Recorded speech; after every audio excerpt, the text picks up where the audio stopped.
नमस्कार साथियों, स्वागत है आपका अंतर्राष्ट्रीय अर्थशास्त्र की इस कक्षा में। हम चर्चा कर रहे थे व्यापार की शर्तों की, यानी कि टर्म्स ऑफ ट्रेड। हमने दो अवधारणाओं की चर्चा करी, net barter terms of trade यानी कि शुद्ध वस्तु विनिमय व्यापार शर्तें, और एक सकल वस्तु विनिमय व्यापार शर्तें। आज हम चर्चा करेंगे व्यापार की आय शर्तें यानी कि इनकम टर्म्स ऑफ ट्रेड की। व्यापार के शुद्ध वस्तु विनिमय शर्तों में सुधार करने के लिए G.S. डोरेंस ने व्यापार की आय की शर्तों की अवधारणा विकसित की, जो निर्यात की मात्रा द्वारा व्यापार के शुद्ध वस्तु विनिमय शर्तों को भारित करके या गुणा करके ज्ञात की जाती है।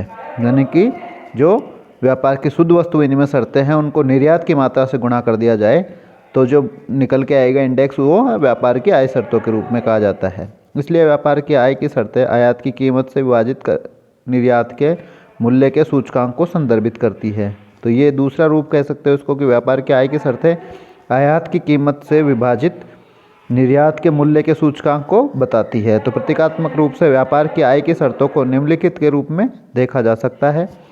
इसको लिखेंगे TY यानी कि terms of trade off income terms of trade Y, जहाँ TY बराबर होता है PX इंटू QX यानी कि price of exports into quantity of exports divide by PM। तो PX अपॉन PM तो था हमारा net barter terms of trade, और उसको गुणा कर दिया हमने QM से, तो PX इंटू QX बटा PM। तो ये ऊपर वाला हो गया निर्यात का कुल मूल्य, और डिवाइड कर रहे हैं आयात के मूल्य से। जहाँ पे जो नोटेशन है वो सेम ही रहेगा पहले जैसे ही। अब व्यापार की आय शर्तें किसी देश के आयात की क्षमता का बेहतरीन सूचकांक होती हैं, और वास्तव में कभी कभी इनको आयात करने की क्षमता भी कहा जाता है। तो व्यापार की आय शर्तों को क्या कहा जाता है? आयात करने की क्षमता। ऐसा इसलिए है क्योंकि लंबे समय तक भुगतान से संतुलन में होना चाहिए, ये ज़रूरी होता है। अर्थात निर्यात का मूल्य आयात के मूल्य के बराबर होना चाहिए। इस प्रकार लंबे समय में क्या होगा? PX इंटू QX बराबर हो जाएगा PM इंटू QM। तो आयातों का कुल मूल्य निर्यातों का कुल मूल्य के बराबर होना चाहिए। ये हमारे व्यापार संतुलन की शर्त थी, हमने देखा था पहले। तो यहाँ हम देखें QM बराबर क्या हो जाएगा? PX इंटू QX बट्टे PM चले जाएगा, यानी कि PM जो है बटे में चले जाएगा PX इंटू QX के। तो ये हमारा QM निकल के आ गया। तो QM बराबर PX इंटू QX बटे PM है। तो ये QM है यानी कि आयतों की मात्रा है। यही क्या है? TY है, यानी कि इनकम टर्म्स ऑफ ट्रेड है। तो ऊपर से इस प्रकार है कि आयात की मात्रा QM जिसे एक देश खरीद सकता है, यानी कि आयात करने की क्षमता व्यापार की आय शर्तों पर निर्भर करती है, क्योंकि जो इसका वैल्यू आ रहा है PX इंटू QX बटा PM, ये व्यापार की आय शर्तें ही हैं। चूँकि व्यापार की आय की शर्तें आयात करने की क्षमता का एक बेहतर संकेतक है, और चूँकि विकासशील देश PX यानी कि निर्यात कीमतें और PM यानी कि आयात कीमतों को बदलने में असमर्थ होते हैं, तो किंडलबर्गर का मानना है कि यह इन देशों के लिए व्यापार की शुद्ध वस्तु विनिमय शर्तों से बेहतर होती है। हालांकि ये एक बार फिर उल्लेख किया जा सकता है कि यह व्यापार की शुद्ध वस्तु विनिमय शर्तों की अवधारणा है जो आमतौर पर प्रयोग की जाती है। यद्यपि आय शर्तें ज़्यादा बेहतर हैं, लेकिन फिर भी net barter terms of trade या शुद्ध वस्तु विनिमय शर्तें व्यापार की ज़्यादा प्रयोग की जाती हैं। अब देखते हैं व्यापार की शर्तों का निर्धारण कैसे होता है, यानी कि ये डिसाइड कैसे होती हैं। पारस्परिक मांग का सिद्धांत यानी कि रेसिप्रोकल डिमांड का थ्योरी ऑफ रेसिप्रोकल डिमांड या पारस्परिक मांग का सिद्धांत के द्वारा ये व्यापार की शर्तें निर्धारित होती हैं। अंतर्राष्ट्रीय व्यापार से लाभ में किसी देश का हिस्सा कैसे निर्धारित होता है? वो किस पर निर्भर करता है? व्यापार की शर्तों पर। और व्यापार की शर्तें जिस पर विदेशी व्यापार होता है वह एक दूसरे देशों के उत्पाद के लिए प्रत्येक देश की पारस्परिक मांग से निर्धारित होती हैं। यानी कि जो बार्टर टर्म्स ऑफ ट्रेड हैं या व्यापार की शर्तें हैं, वो किस पर निर्भर करती हैं? पारस्परिक मांग पर। एक देश की दूसरे देश के उत्पादों के लिए आपस में पारस्परिक मांगों के ऊपर निर्भर करती है।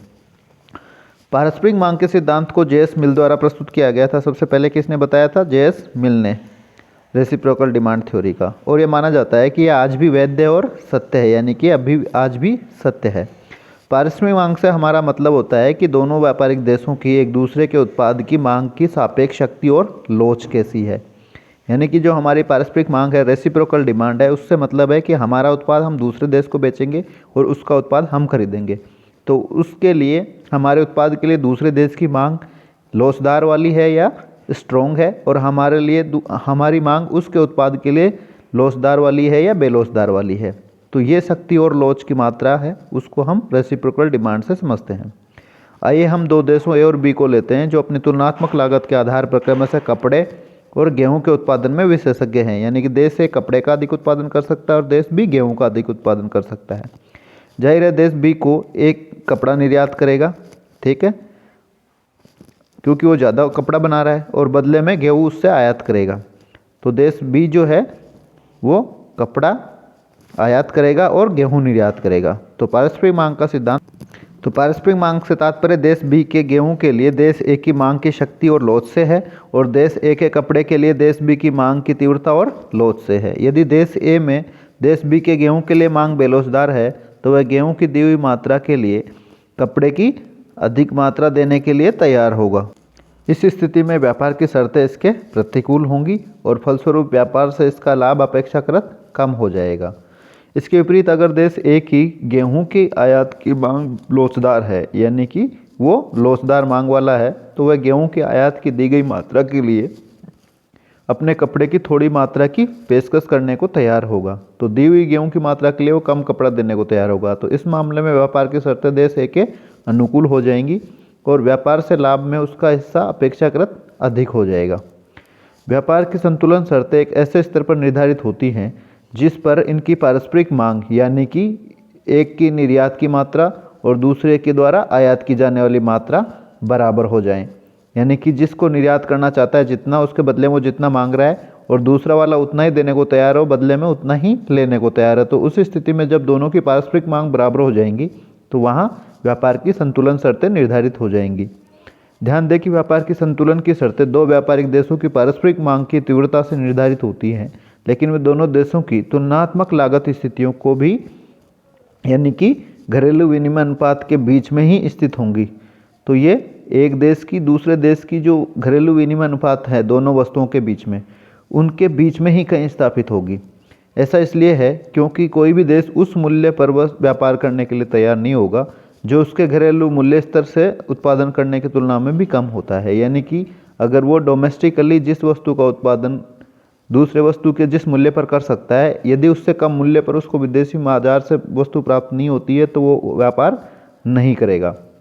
आइए हम दो देशों ए और बी के उदाहरण के वापस लौटते हैं जो क्रमशः दो वस्तुओं कपड़े और गेहूं के उत्पादन में विशेषज्ञ हैं और उन्हें एक दूसरे के साथ विनिमय करते हैं। दोनों देशों की उत्पादन की स्थितियां नीचे दिखाई गई हैं टेबल में कि एक श्रमिक जो है एक सप्ताह में कितना उत्पादन करता है। तो वीट का कंट्री ए के अंदर एक श्रमिक प्रति सप्ताह 4 बुशल बनाता है और क्लॉथ की 12 यार्ड्स या 12 गज बनाता है। इसी प्रकार देश बी में वीट की 12 बुशल्स बनाता है और 20 यार्ड्स किसकी बनाता है, कपड़े की बनाता है। तो यहाँ टेबल में देखने से पता लगता है कि देश बी में व्यापार से पहले उत्पादन की स्थिति इस प्रकार है कि 12 बुशल गेहूं का 20 गज कपड़ा से विनिमय हो सकता है घरेलू रूप से। इसमें घरेलू विनिमय अनुपात 12:20 या 3:5 होगा गेहूं और कपड़े के बीच में। दूसरी ओर देश ए में उत्पादन की स्थिति ऐसी है कि गेहूं के 4 बुशल का आदान प्रदान 12 गज कपड़े के लिए किया जाता है। यानी कि घरेलू विनिमय अनुपात हो जाएगा 4:12 कपड़े गेहूं और कपड़े के बीच में, यानी कि 1:3 है। तो यहाँ यह स्पष्ट हो जाता है कि व्यापार के बाद व्यापार की शर्तें, यहाँ लाभ किस किस में होगा, दोनों में से कपड़े में तो हो जाएगा ए को और गेहूं में हो जाएगा बी को। स्पष्ट रूप से व्यापार के बाद व्यापार की शर्तें दोनों देशों के इन घरेलू विनिमय अनुपातों के बीच में ही कहीं निर्धारित होगी। दोनों देशों के घरेलू विनिमय अनुपातों ने उन सीमाओं को निर्धारित किया है जिनके बाहर व्यापार के बाद व्यापार की शर्तें तय नहीं हो सकती हैं। यह स्पष्ट है कि देश बी 20 गज कपड़े के लिए 12 से अधिक बुशल गेहूं की पेशकश करने के लिए तैयार नहीं होगा, क्योंकि 12 बुशल गेहूं का त्याग कर देने से यह घरेलू स्तर पर ही 20 गज कपड़ा उत्पादित कर सकता है। तो इसको, यानी कि जो देश बी है वो 20 गज कपड़ा अगर लेना चाहता है तो उसके लिए वो 12 बुशल गेहूं से ज़्यादा नहीं देगा। और इसी तरह से देश ए है वो 20 गज कपड़ा देने के लिए 6.6 बुशल गेहूं से कम नहीं लेगा।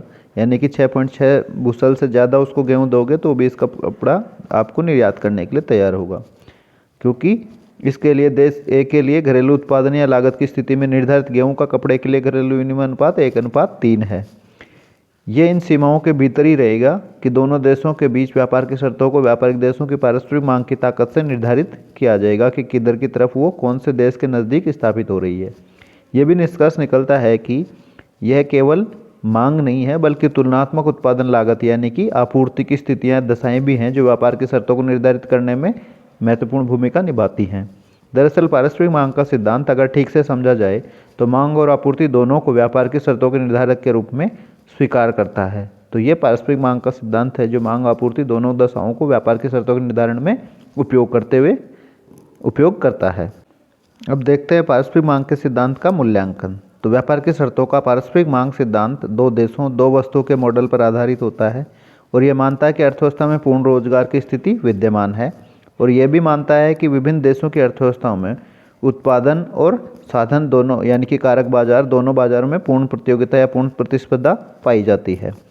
इसके अलावा ये मान्यता भी है कि विभिन्न देशों की सरकारें मुक्त व्यापार नीति यानी कि फ्री ट्रेड पॉलिसी का पालन करती हैं और आयात को प्रतिबंधित करने के लिए टैरिफ आदि लगाने या अन्य साधनों का उपयोग नहीं करती है, यानी कि व्यापार पर अंतर्राष्ट्रीय व्यापार पर किसी तरह के कोई प्रतिबंध नहीं लगाती हैं।